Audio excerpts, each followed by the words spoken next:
To students. आज जो मैं आपको समस्या जनित मृदाएं एवं उनके प्रबंधन के बारे में इस चैप्टर में मुझे सिंचाई जल गुणवत्ता एवं मानक था ये सैलाइन सॉइल में कृषि में क्या उपयोगिता है, इसके बारे में हम आपको बताने जा रहे हैं। रूपरेखा में जैसे है उसमें हम आपको उद्देश्य बताएंगे, प्रस्तावना बताएंगे, सिंचाई जल की गुणवत्ता मानक बनाएंगे, सलाइन वाटर का कृषि में क्या उपयोगिता है, सलाइन जल से सिंचाई से मृदा एवं पौधों सीखने का प्रतिफल और संदर्भ तथा एक इंटरेक्टिव जो एक्सरसाइज होगी उसको हम अलग से 10-15 मिनट के लिए बताएंगे। आज के जो टॉपिक है उसका उद्देश्य ये है कि विद्यार्थियों को सिंचाई जल की गुणवत्ता एवं मानक था सलाइन जल का कृषि में उपयोगिता के बारे में हम आपको विस्तृत जानकारी देंगे।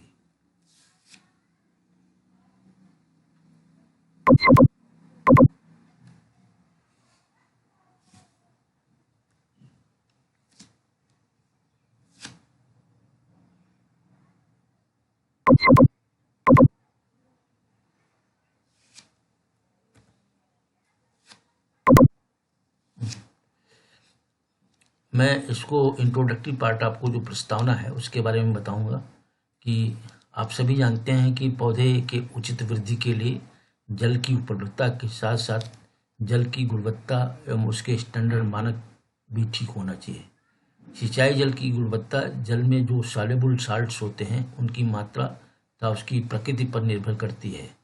जल में सॉल्युबल साल्ट्स के मुख्य कैटायन जिनको धनायन बोलते हैं जैसे कैल्शियम, मैग्नीशियम, सोडियम, पोटेशियम एवं एनायन जो ऋणात्मक हैं जैसे क्लोराइड, सल्फेट, बाइकार्बोनेट, कार्बोनेट इत्यादि होते हैं। कभी कभी जल में कुछ वैश्विक तत्व जो टॉक्सिक मटेरियल हैं वो उपस्थित होते हैं जैसे लिथियम, बोरान, फ्लोराइड इत्यादि। अतः ये आवश्यक है कि सिंचाई जल की गुणवत्ता की पहचान कराने के लिए जल का परीक्षण की तरह मृदा परीक्षण की तरह जल का भी परीक्षण किया जाना आवश्यक है। सिंचाई जल की गुणवत्ता एवं मानक क्या क्या उसके जो है क्वालिटी पैरामीटर हैं और क्या स्टैंडर्ड होना चाहिए इसके बारे में आपको बताऊंगा। तो पहला तो जो सॉल्युबल साल्ट्स होते हैं ये बहुत ही मायने रखते हैं। तो जल विलय में लवणों की सांद्रता या concentration of soluble salts in irrigation water. सिंचाई जल में उपस्थित विलेय लवणों की सांद्रता विद्युत चालकता के आधार पर की जाती है, क्योंकि यह आसानी से ज्ञात हो जाता है कि विद्युत चालकता प्रायः डाइसाइमन पर मीटर में ज्ञात की जाती है। ये डाइसाइमन विद्युत चालकता बताती है कि जल में 640 ppm विलेय साल्ट्स हैं तथा 640 ppm का मतलब 0.6 मिलीग्राम प्रति लीटर के तुल्य होता है। अब देखें टेबल में मैंने दिखाया है कि विद्युत चालकता के आधार पर सिंचाई जल 4 कैटेगरी में बांटे जाते हैं, C1, C2, C3, C4। अब C1 में जो इलेक्ट्रिक विद्युत चालकता होती है 0.250 माइक्रोमहेज पर सेंटीमीटर होती है। ये जो है लो सैलाइन वाटर होता है। और दूसरा जो है C2 250 से 750 है, ये मध्य श्रेणी का सैलाइन वाटर होता है। C3 जो है 750 से 2250 माइक्रोग्राम पर सेंटीमीटर, ये मध्य श्रेणी का सैलाइन वाटर होता है। था C4 250 से अधिक 2250 से जो अधिक होता है वो सैनिटरी प्रयोगशाला के आधार पर ये C4 कैटेगरी में आता है। ये प्रत्येक वर्ग की विशेषताएं ये हैं। निम्न लवणीय जल या लो सैलाइन वाटर, इसमें विद्युत चालकता 0.25 डाइसाइमन पर मीटर से कम होती है। यह प्रायः सभी फसलों या मृदाओं के लिए उपयुक्त है। दूसरा जो होता है मीडियम सैलाइन वाटर या मध्यम लवणीय जल, इसका विद्युत चालकता 0.25 से 0.75 डाइसाइमन पर होता है। ये सिंचाई के लिए मृदा में थोड़ा निक्षालन के बाद लीचिंग के बाद प्रयोग किया जा सकता है। तीसरा जो है जो हाई सैलिनिटी वाटर है, उच्च लवणीय जल है, इसकी विद्युत चालकता 0.75 से 2.75 डाइसामन पर मीटर है। और जल निकास का उचित प्रबंध न होने पर इस जल से सिंचाई करने में मृदा जो है सैलाइन हो जाती है। और सैलाइन जो है, इसमें सैलाइन जो टॉलरेंस है, उन्हीं फसलों को उगाने पर इस जल का उपयोग किया जा सकता है। बहुत चौथा जो कैटेगरी है कि अत्यधिक saline water, very high saline water, इसकी विद्युत चालकता 2.25 से 50 डाइसामन पर मीटर तक होती है। ये जल सिंचाई के लिए उपयुक्त नहीं होता है। पारगम्य मतलब जो परमेबल सिंचाई है, जल निकास की उचित व्यवस्था होनी चाहिए था। इसमें जो है साल्ट टॉलरेंस क्रॉप, जो लवणों के प्रति सहिष्णु फसलें हैं, उनको उगाना चाहिए। अब जो पांचवी कैटेगरी होती है अति लवणीय जल या एक्सेस सैलाइन वाटर, इसकी विद्युत चालकता 5 डाइसामन पर मीटर से अधिक होती है। सामान्य दशा में यह जल सिंचाई के लिए उपयुक्त नहीं होता है, परंतु अधिक पारगम्य मृदा में ये जो साल्ट टॉलरेंस क्रॉप है, उनको उगा करके इस जल का प्रयोग किया जा सकता है।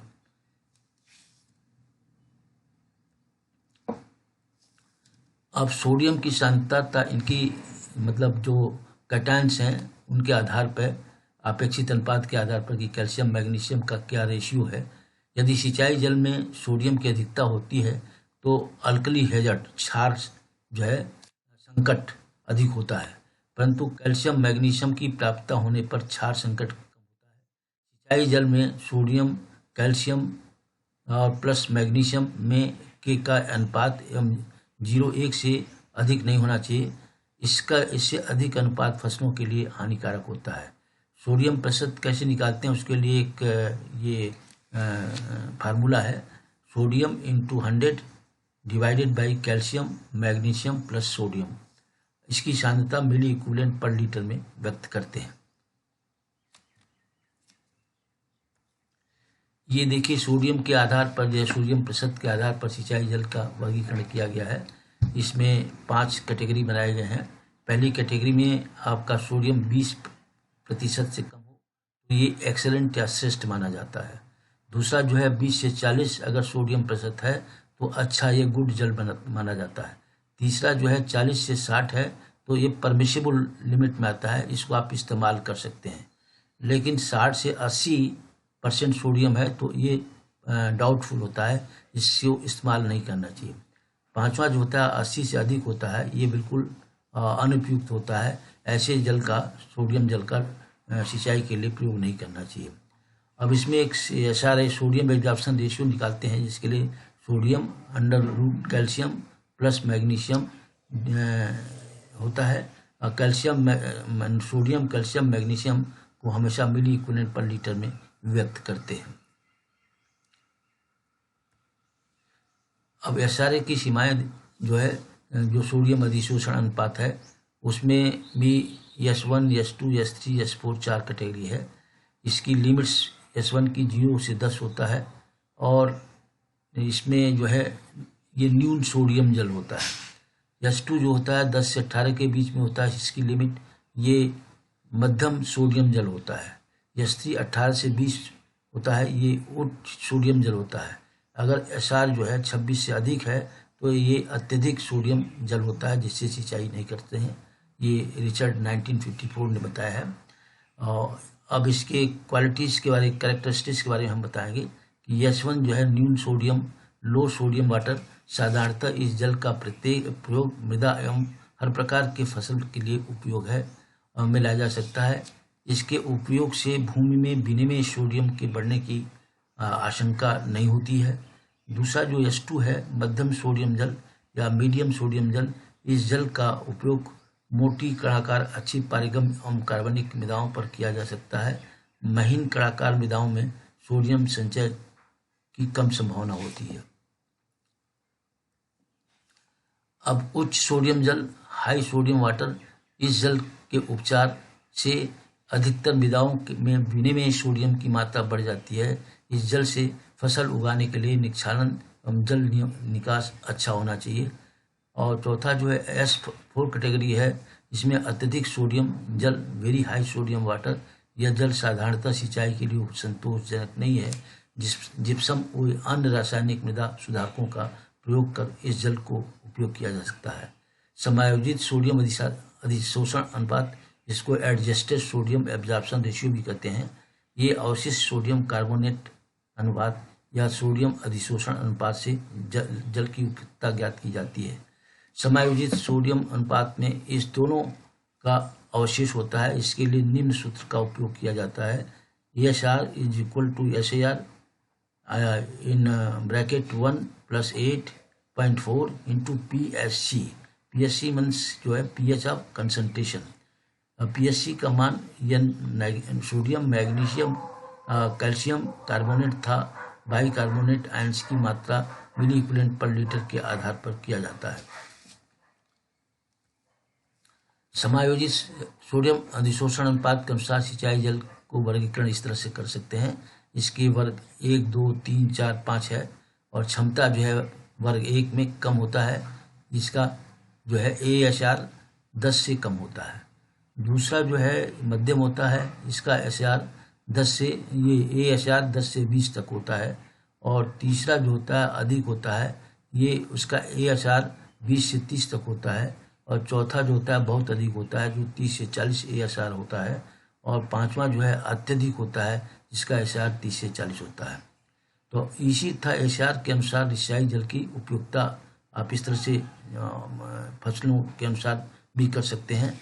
मृदा की प्रकृति पहला है जैसे, और फिर जो है मृदा चालकता है, ये इलेक्ट्रिकल कंडक्टिविटी था, ASR। ये 3 कैटेगरीज हैं जिनके अनुसार जो है आप इसको वर्गीकृत कर सकते हैं। एक तो स्थूल, इसमें जो है सहनशील फसलें 5 से 10 होता है। अर्ध सहनशील में 3 से 5 और ASR इसमें 30 से 40 होता है सहनशील फसलों का, और 20 से 30 होता है। और अच्छा मध्यम गठन का ये जो है सॉइल या सिंचाई जल, इसमें जो है ये आपका इलेक्ट्रिकल कंडक्टिविटी 5 से 15 तक होता है। अर्ध सहनशील के लिए 3 से 5 तक होता है। और सहनशील फसलों के लिए ASR जो होता है 20 से 30 होता है और 10 से 20 होता है। और बारीक गठन वाले जो हैं 3 से 5 होता है, और फिर वो 3 से 5 होता है और 15.3 होता है इसमें। इसके लिए 10 से 20 होता है सहनशील फसलों में, और अर्ध सहनशील फसलों में 20 से कम होता है। सहनशील फसलें में जैसे है चुकंदर है, सरसों है, जौ है, गेहूं है, बाजरा है, ज्वार है, कपास है इत्यादि। अर्ध सहनशील फसलों में धान, गन्ना, सूरजमुखी, मक्का, मूंगफली इत्यादि। कार्बोनेट और बाइकार्बोनेट की मात्रा या अवशिष्ट सोडियम कार्बोनेट के आधार पर भी इसकी सिंचाई जल की वर्गीकरण करते हैं। अच्छी गुणवत्ता वाले जल में कार्बोनेट बाइकार्बोनेट की मात्रा कैल्शियम आयन मैग्नीशियम से अधिक नहीं होनी चाहिए। कार्बोनेट अधिक होने पर सोडियम कार्बोनेट का निर्माण होता है, और RSC is equal to CO3 + SCO, Ca + Mg, CO3, SO3, CO magnesium के को हमेशा मिली इक्विवेलेंट पर लीटर में व्यक्त करते हैं। इसमें RSC के जो है 3 वर्गों में डालते हैं, वर्ग 1, वर्ग 2, वर्ग 3। वर्ग 1 में जो है रेजुअल सोडियम कार्बोनेट आपका 1.25 से कम होता है, और इसमें सुरक्षित जल होता है, इसे आप सिंचाई में इस्तेमाल कर सकते हैं। दूसरा जो है वर्ग होता है 1.5 से 2.5 तक RSC होता है, ये सीमांत मार्जिनल होता है, इसको भी आप इस्तेमाल कर सकते हैं। लेकिन तीसरा जो है 2.50 से RSC से ज़्यादा होता है, ये असुरक्षित होता है, इसको इस्तेमाल सिंचाई जल के लिए नहीं करना चाहिए। मोटे कड़ाकर के पारगम्य मृदाओं में जहाँ वर्षा 700 मिलीमीटर है, वहाँ 10 milliequivalent per litre RSC sodium carbonate वाला जल इस्तेमाल किया जा सकता है। बारीक रचना वाली जल जहाँ वार्षिक वर्षा कम हो, सोडियम कार्बोनेट वाला जल 7.5 मिली इक्विवेलेंट उपयोग किया जा सकता है। बोरान एवं अन्य हानिक तत्व भी होते हैं। सभी प्राकृतिक जलों में बोरान, लिथियम तथा फ्लोरीन पाए जाते हैं। अत्यधिक सलाइन वाटर में इनकी मात्रा अधिक होती है। बोरान, लिथियम एवं फ्लोरीन की मात्रा क्रमशः 5, 2 तथा 10 ppm पाई जाती है। बोरान पौधों में वृद्धि के लिए आवश्यक होता है, लेकिन अधिक मात्रा में होने पर यह पौधों के लिए हानिकारक होता है। सिंचाई जल नाइट्रेट एवं पोटेशियम में अधिक होता है तथा 2.5 से 5 मिलीइक्विवेलेंट पर लीटर नाइट्रेट वाले जल सिंचाई के लिए सुरक्षित रहते हैं। सिंचाई जल में नाइट्रेट की मात्रा अधिक होने से सिंचाई उपरांत मिट्टी में मिलकर पोषक तत्व की मात्रा पोटेशियम को बढ़ाता है और ये 10 से 20 मिलीइक्विवेलेंट पर लीटर वाला सिंचाई जल लाभप्रद होता है। सिंचाई जल में बोरान की समाएं तथा फसल सहिष्णुता। एक तो टॉलरेंस फसलें हैं, गाजर, बंद गोभी, प्याज, सेम, चुकंदर, खजूर जल से, इसमें जल में बोरान की मात्रा 2 से 5 ppm तक होती है। दूसरा मध्यम जो मीडियम टॉलरेंस क्रॉप है, शकरकंद, आलू, जई, ज्वार, मक्का, गेहूं, जौ, मटर, टमाटर, कपास, सूरजमुखी, मूली जल से बोरान में मात्रा की 1 से 2 ppm तक होती है। एक क्षिप्रगाही होता है जिसको सेंसिटिव क्रॉप कहते हैं। ये जैसे नींबू है, अंगूर है, सेब है, खुबानी है, आड़ू, नाशपाती, आलू बुखारा, अखरोट जल में बोरान की मात्रा 0.3 से 1.0 तक ppm तक होती है। अब ये जो सलाइन वाटर है उसको सिंचाई की मृदा के गुणों पर क्या प्रभाव पड़ता है, आप देखें। शुष्क एवं अर्ध शुष्क क्षेत्रों में जो ग्राउंड वाटर है, भौम जल है, प्राय सलाइन होता है। ऐसे सिंचाई से मृदा के भौतिक, रासायनिक एवं जैविक गुणों पर प्रतिकूल प्रभाव पड़ता है। ये सलाइन वाटर में मुख्य रूप से क्लोराइड तथा सल्फेट होते हैं। इन जलों की विद्युत चालकता 4 डाइसैमन पर मीटर होती है। सिंचाई जल की क्वालिटी का वर्गीकरण इस तरह से करते हैं। अच्छा जो जल है ये वर्ग ए में आता है। इसका जो इलेक्ट्रिकल कंडक्टिविटी होती है 2 डाइसैमन से कम होती है। SAR जो है 10 से कम होता है और RSC जो है रेजिडुअल सोडियम कार्बोनेट जो होता है 2.5 मिली इक्विवेलेंट पर लीटर से कम होता है। सीमांत में इसमें बी कैटेगरी में रखते हैं इसको। इसका जो है इलेक्ट्रिकल कंडक्टिविटी 2 से 4 डाइसैमन पर मीटर होता है और SRA होता है 10 होता है और RSC 2.5 से बिलो होता है। ये फिर उसकी तीसरी कैटेगरी आती है लवणी जल या सलाइन वाटर, ये भी सी कैटेगरी में है। इसमें जो है 4 से ज़्यादा विद्युत चालकता होती है और SAR 10 से ज़्यादा होती है और RSC जो है 2.5 से ज़्यादा होता है। हाई सर वैल्यू में D ये 4 से ज़्यादा होता है, 10 से ज़्यादा होता है SAR और RSC जो है 2.5 से ज़्यादा होता है। हाई SRA वैल्यू में ये D कैटेगरी में रखते हैं। इसमें भी 4 जो है इलेक्ट्रिकल कंडक्टिविटी से ज़्यादा होती है।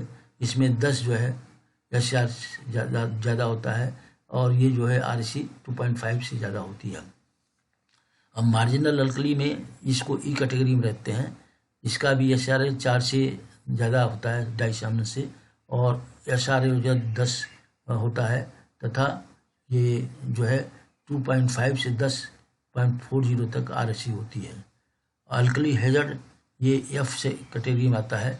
इसमें 4 से अधिक होता है और इसमें 10 से SRA अधिक होता है तथा ये 2.5 to 10.40 होती है और इसमें अल्कली हैज़र्ड में 40 से ज़्यादा ये RC और 10 से ज़्यादा जो है SR होता है।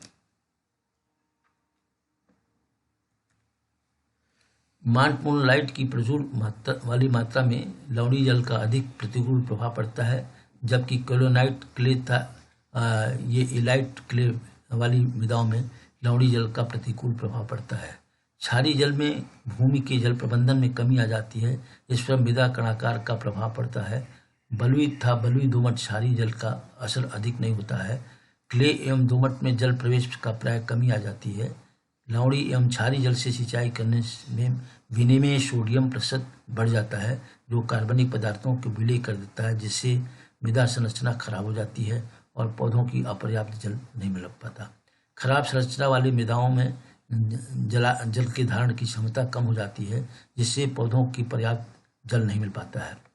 क्षारीय जल की में सिंचाई करने से मृदा संरचना खराब हो जाती है तथा पानी के साथ निचले स्तर पर चले जाते हैं तथा पोर स्पेस कम हो जाता है। मार्टमोनलाइट वाले क्ले मृदाओं में जिसमें रंध्र समाप्त हो जाता है एवं जल संचरण कम हो जाता है। क्षारीय जल से सिंचाई करने से काली मिट्टी में जल संचरण कम हो जाता है। सिंचाई जल में बाइकार्बोनेट की प्रचुर मात्रा होने पर कैल्शियम और मैग्नीशियम कार्बोनेट के रूप में बदल जाते हैं जो अविलीय अवस्था में आ जाते हैं, जिससे सोडियम की अनुपात बढ़ जाता है एवं जिसका फसलों पर ये विपरीत प्रभाव पड़ता है। अब ये जो सलाइन वाटर सिंचाई का पौधों की वृद्धि पर क्या प्रभाव पड़ता है। सिंचाई जल की लवणता में वृद्धि होने से गेहूं एवं जौ के अंकुरण में देर होता है तथा पैदावार कम हो जाती है। सिंचाई जल का एसआरए अधिक होने पर पौधों द्वारा nitrogen, phosphorus, potash, calcium and magnesium की कम मात्रा में ग्रहण कर पाते हैं। जौ की अंबर, विजय, रत्ना प्रजातियां ये जो है सैलिनिटी के लिए प्रति अधिक टॉलरेंस होती हैं। धान एवं ज्वार के लिए बाइकार्बोनेट तथा कार्बोनेट अधिक वैशिक मतलब टॉक्सिक होता है। सल्फेट अल्पतम एवं क्लोराइड एवं नाइट्रेट मध्यम वैशिक होता है। अधिक इलेक्ट्रिकल कंडक्टिविटी में गेहूं की अपेक्षा मक्का एवं ज्वार पर अधिक प्रभाव पड़ता है। सिंचाई जल में बोरान का निम्न मात्रा पौधों की वृद्धि के लिए आवश्यक है। इसकी अधिक मात्रा पौधों पर प्रतिकूल प्रभाव डालती है। सिंचाई जल के मैग्नीशियम के अनुपात कैल्शियम की अपेक्षा बढ़ने से गेहूं इत्यादि का पैदावार पर विपरीत प्रभाव पड़ता है। अब ये कैसे आप विचार करेंगे सलाइन वाटर का। अच्छी क्वालिटी के जल के लिए उसको जो है डाइल्यूशन करते हैं। इसमें लवणीय जल के साथ साथ समान अनुपात में अच्छी क्वालिटी के जल से इसको डाइल्यूट करके सिंचाई किया जा सकता है। जिप्सम, गोबर की खाद, प्रेस मड तथा बेसिक स्लैग आदि मृदा सुधारक से सोडियम संकट को कम किया जा सकता है। जो अन्य विनिमय पदार्थ द्वारा सलाइन और अल्कली जल को निकास को चारकोल के साथ आप एक्सचेंज करके इसकी एक्सचेंज कैपेसिटी अधिक होती है, इसलिए ये जो सलाइन वाटर हैं उनकी क्वालिटी में सुधार हो जाती है। एसआरए की कम करने के लिए जिप्सम का उपचार 25 किलो प्रति ये जो है प्रति एकड़ करना चाहिए। ये कम अंतराल पर सिंचाई करना चाहिए, कई बार सिंचाई करना चाहिए, हल्की सिंचाई करना चाहिए। और जहाँ साल्ट की लीचिंग निक्षालन के लिए अधिक जल का उपयोग होता है इसमें ये सलाइन सॉइल होती है वाटर जो होती है अच्छी गुणवत्ता वाले जल की सिंचाई के साथ साथ प्रयोग करके करना चाहिए। कल्चरल पद्धति में आपका फसल अवशेष प्रबंधन और बीज दर एवं अंतराल पर बुआई तथा जीवांश पदार्थों का उपयोग करना चाहिए और साल्ट के प्रति सहनशील फसलों को उगाना चाहिए। ये मैं आपको कंक्लूड करूंगा कि प्राय सभी सिंचाई जल के विलेय लवणों की मात्रा उपस्थित रहती है। लवणीय या क्षारीय जल से सिंचाई करने में फसलों की वृद्धि में अवरोध उत्पन्न होता है। साथ ही साथ मृदा की गुणवत्ता में भी निम्नीकरण डिग्रेडेशन होता है। सिंचाई जल की क्वालिटी खराब होने से आसपास के वातावरण पर भी प्रभाव पड़ता है।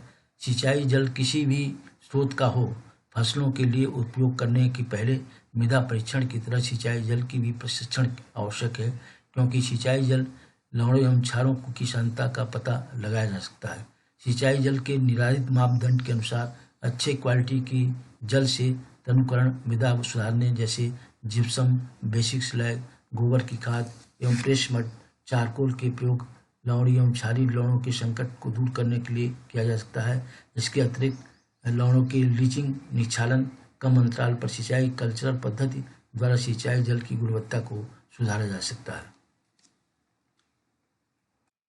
अभी आज के जो लेक्चर का है लर्निंग आउटकम, अंत में विद्यार्थियों को बताए गए तरीके से क्षारीय एवं लवणीय जल की गुणवत्ता में सुधार लाकर मृदा की गुणवत्ता में सुधार लाकर उसे उपयोग में लाया जा सकता है और मृदा की गुणवत्ता को ठीक किया जाता है, जिसमें अच्छा फसल उत्पादन लिया जा सकता है। ये संदर्भ मैंने लिया है पूरा लेक्चर, एक तो डॉक्टर बीना सिंह की किताब से है, फिर डॉक्टर GSV यादव की किताब है समस्याग्रस्त मृदाएं उससे है, SR रेड्डी की किताब है प्रिंसिपल ऑफ एग्रोनॉमी, और फंडामेंटल ऑफ सॉइल साइंस ये ICRI पब्लिकेशन है नई दिल्ली का, इससे संदर्भ लिया है।